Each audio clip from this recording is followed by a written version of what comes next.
Indonesia, Indonesia, Indonesia, oi oi oi.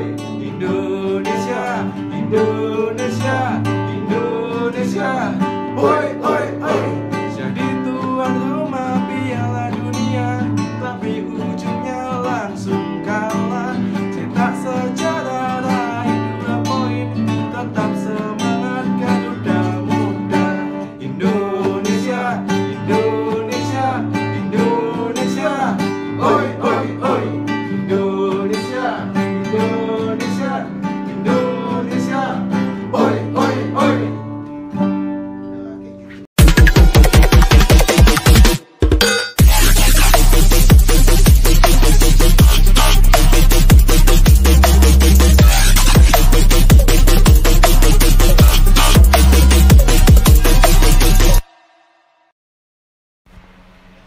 Ya, seperti alunan lagu dari dua musisi GR Bola hari ini Ya, yang kita tampilkan ini Mas Yohanes Leo langsung ke video langsung ini.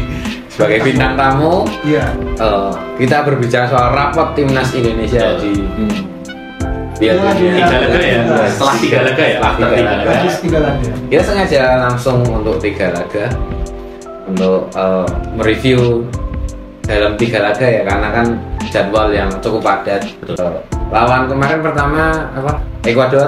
Mas pertama Ekuador, Dua Panama, Dan ketiga tiga tadi Maroko ya. Maroko. Oke. Hasilnya kita udah tahu semua. Ekuador 1-1 Ya. lawan Panama 1-1 lawan tadi Maroko Maroko kalah 1-3. 1-3. Ya. 3-1 ya. Oke. Dan kalau aku dari aku pribadi ya, itu grafiknya turun. Satu Ekuador kan unggulan ya di grup ini. Betul. Benar, jelas. Pot 2 ya masalah. Iya. Pot Ya, dua. ada di pot 2 waktu drawing. Dua drawing kita bisa tahan 1-1. Betul. Kedua Panama harusnya kita menang malah Lagi-lagi. tadi Maroko. Mungkin tadi kalau Panama 3 poin menang mungkin tadi kan udah 4 ya, Iya. 4 poin kan udah lolos. Hmm. Tapi ternyata tadi Maroko kalah. Gimana nih lihat pertandingan ini? Ini benar-benar Grafik dugaan. 3 pertandingan ya? Nah, 3 pertandingan waktu lawan Ekuador kemarin tuh mungkin karena laga pertama itu semangatnya masih kelihatan.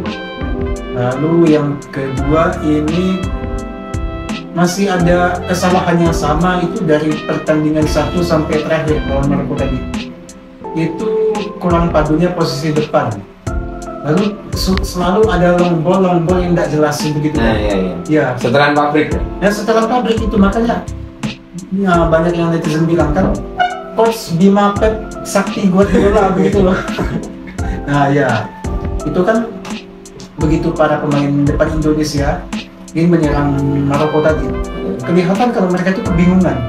Nah, kebingungan ini mau kemana, nggak ada satu support. Itu sangat berbeda, jelas-jelas berbeda dari Indonesia U17 yang tahun lalu yang juara AFF. Nah, lalu juga yang sisi belakang. Nah, sisi belakang ini kadang panik kalau ditekan.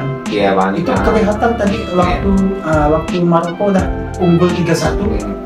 Mereka kan sangat agresif menyerang ke pertahanan Indonesia, benar-benar panik mereka. Lawan Panama juga karena kesalahan Iqbal ya, Iqbal Wijanto. Kesalahan Iqbal. Itu juga terus kebobolan dari situ ya. Ya. Tapi kalau kalian melihat itu, ini kan Indonesia tanpa kompetisi U17 Yes. ikut Piala Dunia U17. Indonesia juga nggak lolos apa? Piala Asia ya. Nggak Jadi, lolos Piala Asia. bahkan Bung Kusna ini sebagai komentator bilang ini rasa-rasanya tim seperti tim Liga 3 langsung ke Liga 1. Iya, ibaratnya begitu deh. Ya. Akselerasi gitu. Iya. Betul. Memang ini kita setuju juga dengan target dari federasi ya, PSSI. Selalu juga Pak Erick Thohir sebagai ketua umum kan memang menarget ini. Kita berharap Timnas 17 itu ketika berpartisipasi di Piala Dunia dengan latar belakang tim baru 4 bulan, harapannya adalah 0 ekspektasi, bukan 0 target, dari 0 ekspektasi aja. Ekspektasi kita, iya nggak usah terlalu berekspektasi. Apa aja biarkan itu waterflow mengalir. Terbukti memang ketika match pertama ya kita lawan Ekuador itu memang langsung di pressing habis. Tapi sisi positifnya ya, selama tes di Jerman ini adalah setelah kira-kira match lawan Ekuador itu 6 menit kemudian kita berhasil mengambil keluar tekanan passing yang berakurat. Memang awal-awal masih biasa kaku ada demam panggung itu wajar lah bagi anak usia 17. Terus setelah itu membuktikan bahwa ternyata hanya dengan persiapan singkat ini 4 bulan ini bisa loh main loh. Sebelum nanti gol kakak itu ternyata bagus juga pas akurasi passing bergerak dari ruangnya bagus. Kemudian lahirnya itu RKK ya, satu nama meskipun ya itu jatuh dari langit atau apapun kita bisa bilang gitu. Tapi itu tetap jatuh sampai ke nanti sebelum header dari pemain itu satu-satu gitu ya. Kemudian nanti ketika babak 2 memang ini yang menjadi fisik ya menjadi kelemahan kita. Dulu memang ada pelatih pengamat yang mengkritik kok latihan fisik terus emang mau jadi kendaraan. Nah, kemudian menit 60 kan kita sudah bisa lihat kan. Ya, itu kan perbandingan. Itulah kenapa kemarin STG itu ketika menang ini kita ambil contoh yang memang benar-benar bagus saja ya. Betul, melakukan ketika ASI Datal melakukan latihan fisik. Hasil tim nasional kita terbukti secara stamina lebih meningkat dibanding era-era sebelumnya. Itu ketika kita dulu lawan Ekuador sudah kehabisan stamina bensin. Kemudian kita bergerak ke lawan Panama ya, Panama juga lumayan ya secara fisik. Iya, karena memang Bima Sakti juga pintar juga. Temponya dimainkan karena tahu dari berhasil berkaca dari laga pertama kehabisan bensin, laga kedua memainkan tempo. Tapi memang ada sedikit egoisan pemain ya, yang seharusnya itu bisa memaksimalkan peluang untuk meraih 3 poin. Tetapi ya kita tertinggal dulu harus satu. Harapan masih 3 kemudian lahir setelah tadi sudah lolos rank at least rank 3 sebenarnya kontroversi apapun itu nanti yang penting kita sudah melihat permainan dan sempat ada momentum ketika nanti Nabil Asyura mencetak gol yang sangat luar biasa. Tapi ya lagi-lagi 2-1 tidak jadi 2-2 malah nanti 3-1 bulan lagi. Ini menjadi evaluasi ke depannya bahwa kalau kita ingin berkompetisi di level yang lebih tinggi lagi, grassroots harus dikembangkan. Nah, begitu. Grassroots ya intinya. Grassroots ya. Kompetisi grassroots, betul. Dan 2 poin ini kan. Iya. Kita dapat 2 poin dari 2 kali imbang, terus yang pertandingan ketiga kalah. Ini sesuai ekspektasimu kan? Atau tadinya kamu kira ini kita bakal dihajar habis-habisan? Atau bahkan kira easy win? Untuk 17 ya? Ya, biarkan mereka bersenang-senang sih kalau menurut saya. Nggak perlu dikasih beban apapun. Bahkan juga ada beberapa tahun lagi mereka akan berjuang menjadi pemain timnas Indonesia. Tadi yang paling penting adalah tetap kondisi fisik itu harus ditekankan. Tadi juga sebenarnya saya lihat dari Indonesia waktu lawan Irak, yang kita gadang-gadang pemain timnas senior itu fisiknya kuat, tetapi sebenarnya kelihatan ketika lawan Irak ada perbedaan meskipun tidak signifikan. Yang pertama dari postur badan. Betul. Ya Asia Barat dengan Asia Tenggara itu kan kita tahu lah, tetapi sebenarnya kan harus diimbangi kan. Itu diimbangi dengan fight, dengan daya juang yang tinggi. Ada yang saya lihat tadi kayak balancingnya pada kurang nih, kayak banyak hampir jatuhnya gitu. Mungkin itu demam panggung atau apa, tetapi itu salah satu contoh bahwasannya fisik itu memang penting loh. Dari usia dini itu penting. Iya, seperti itu. Kita sebagai cadang senior ya, itu outputnya di situ. Iya. Dan ayah dari Welber Jandim itu aku lihat ada satu media yang wawancara itu sampai ayahnya itu sampai ngasih nutrisi tambahan untuk anaknya. Jadi dikirim ke hotelnya. Ya memang Welber bagus banget ya secara fisik. Yang lain bagaimana? Kan 11 pemain ya. Iya. Harus merata ya. Tapi ini bagaimana? Satu sisi ini kan pukulan ke PSSI memberikan nutrisi yang terbaik. Iya. Dan tadi disinggung Leo tadi soal timnas senior yang punya digadang-gadang fisik yang bagus. Ketika lawan Irak tadi tiba-tiba jatuh satu. Kalau kemarin lawan tim U17 juga tiba-tiba jatuh satu itu. Kalau aku ada faktor psikis selain itu ya. Selain dari balancing dan balancing. Jadi mental kadang-kadang mental untuk tetap fight terus itu kadang. Betul. mungkin masih dirasa kurang ya untuk di tim U17 ini. Tapi pressure yang itu kan Iya.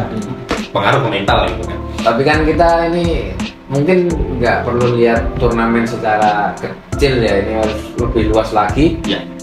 Timnas U17 ini akan nanti akan jadi tim U20 nanti. U20. Iya. Iya. U20, U23 dan senior. Iya, senior. Tapi kan ini kan Indonesia kan terakhir-akhir ini dengan budaya apa ya, sering pakai pemain muda di Tim senior. Tim senior bahkan di kalau U23 itu masih belasan tahun. Betul. Iya. U20 tuh kadang diambil dari U15. Iya, kadang ya. Jadi, Iya. menurut kalian ini siapa pemain U17 yang kira-kira akselerasi ini untuk cepet ke kira-kira U23 terus mana senior? Mungkin U23 dulu ya kayaknya. U23 Ya, U23 itu untuk Piala Asia U23 2024. Wilber Jardine pasti. Oh iya. Yang kedua kiper Irkam Al-Ghifari. itu benar-benar top itulah. Dengan yang ketiga, siapa lagi kalau bukan Iqbal Mujambe. Dia tenang walaupun Kadang terlalu tenang. Iya, Terlalu tenang. iya, tapi dia memang kelihatan itu ya. Gaya mainnya dan jiwa kepemimpinannya itu sosok kapten itu ya. Yang keempat rekan kakak. Jadi mungkin 4 pemain ini yang akan dipanggil ke Piala Asia U23 tahun depan. Yang pertama pasti Arkan Kakak karena Ya. kita lihat performanya Iya kan, ya. juga ya. Performanya ya. Performa dan juga kontribusinya untuk timnya. Ya. Ya. Dan yang kedua kiper timnas U17. Nah, Irkam. Itkam ya, Itkam. Bodinya baru masih U17 itu dia Posturnya kokoh gitu. Kokoh. Oh, ya. Nah, Jadi Kelihatan banget ya, berpotensi lah dia untuk main ke timnas ke Piala Asia gitu. Betul, betul, betul. Iya, aku sih memilih ada Peswadi Jidabin ya. Ini kan Nah, itu Jidabin. Oh. Jidabin itu aku Bin. menyoroti Iya, ini betul. stylish banget ya Mas. Iya, Stylish. this guy is very skillful sebenarnya. Tapi mungkin kurang ini ya, apa secara visi kok masih kelihatan kurang. Iya, gitu memang ya. harus diasah. Memang harus diasah terus. Tapi memang ya ini dia punya potensial yang bagus untuk nanti misalnya bermain di kelompok umur 20. Orang ini yang namanya ini kelihatan nggak lokal banget ya, ini kan Iya, nggak nama lokal, Korea. nggak lokal banget, ini kan harusnya punya talented ya, talented adanya potensial untuk kelompok 17. Nah, biar nanti ke depannya ketika timnas kita berjenjang ada regenerasi, dia merupakan salah satu bagian dari U17 yang promosi ke tim kelompok umur yang lebih tinggi gitu, dan bermain di level yang lebih tinggi lagi kan. Jidabin ya. Jidabin, Jidabin. Kalau aku ada beberapa pemain sih di Wilber Jardine. Wilber itu menurutku potensinya bisa lebih sebenarnya. Lebih ya. Dia itu punya punya passing yang bagus, bisa attacking juga menurutku ya. Tapi aku kan tidak lebih pintar dari Bima Sakti. Iya. Ya, Wilber ini kayaknya cocok dengan skema 352 sebenarnya. 352, iya. atau 343. Jadi main di wingback kayaknya oke juga kalau seperti skema yang dilakukan Sintayong. iya, Terus kedua ada Sultan Jaki. ya. Iya. Secara postur oke 186 kalau nggak salah. 186 ya. 186 usianya masih 16. Nanti bisa Masih ada ini ya, prospeknya cerah. prospek untuk terus berkembang tumbuh. Mungkin ya itu Jidabin itu sih. Jidabin itu kalau aku lihat kok bisa diasah seperti Marcelino ya. Kalau Iya, aku betul, betul, Marcelino. betul. Ada potensial ke situ. Iya. Betul, betul. Next Marcelino cara mainnya sama. Cara mainnya. sama. Hanya divisi nanti lebih ditingkatkan lagi ya. Kemudian aku masih penasaran sama Amar Berkit sih. Ya, Iya. Amar berarti Amar Berkit itu Nah, fix ya. kan ini di masalah soal itu ya fisiknya ya. Soal Betul, fisik, betul. ya. Fisiknya ya karena dia lama di Jerman terus kesini apalagi main di Surabaya yang baru panas-panasnya. Iya, panas. Indonesia baru panas-panasnya juga. Sekarang di Jerman Iya. dingin ya. Jerman baru dingin-dinginnya kan. Balik kita balik. Jadi aku masih penasaran sama pemain ini. Kan dia di Hoffenheim itu bisa main di tengah, bisa main di sayap Iya. kanan kiri gitu loh. Jadi, mungkin itu bisa main-main yang akselerasi gitu loh. Iya. Dan ini kan juga dipantau sama scouting Iya. talent scout dari tim-tim Eropa kan di Iya. luar negeri juga. Dan mudah-mudahan ada 1-2 pemain katanya juga kakak udah akan dilirik juga katanya. Ya, mudah-mudahan aja. Oh ya, mungkin pertanyaan terakhir ini kira-kira yang berpotensi tim menjadi juara ini siapa? Jerman. Jerman. oke. Jerman. Mereka konsisten cetak 3 gol. Walaupun lawan tim ece-ece ya, Ya. tapi mereka gaya mainnya benar-benar jos. Kalau saya sih ya, menurut saya adalah sebenarnya Maroko menjadi tim yang patut diperhitungkan. Maroko ya, Iya, iya. kemarin ya. Pakai kuda hitam ya? kemarin. Iya. Jadi kuda hitam itu. Iya, seperti itu. Meskipun mungkin pada akhirnya tidak akan jadi juara satu, tetapi bahaya juga Bahaya sih juga. Maroko itu. Ya, kalau Kita lihat progresi Hasilnya tadi ya. Iya. Karena U17 ini kebanyakan negaranya yang Enggak. luar Afrika ya. Iya. Kebanyakan Iya. Nigeria. Dan kita lihat body-bodinya U17 dari negara-negara seperti itu ya kokoh-kokoh gitu. Iya. Kita sandingkan dengan Asia, mungkin Asia Tenggara seperti itu atau Ya. Asia Tengah dan Timur. Ya kalau aku Spanyol dan Jerman. Ya. Itu mungkin salah satunya. Ya. Ditunggu saja. Ya, jangan lupa untuk kalian yang ada di kota Surabaya, Bandung, Jakarta, dan Solo untuk nonton sisa laga Piala Dunia kan masuk knockout ya. Meskipun tanpa timnas Indonesia ya. Tetap meramaikan ya, meramaikan. Meramaikan. Tetap meramaikan. Ya. Jangan lupa like, comment, dan subscribe GR Bola. Siapa kita? Oh. Indonesia. Indonesia.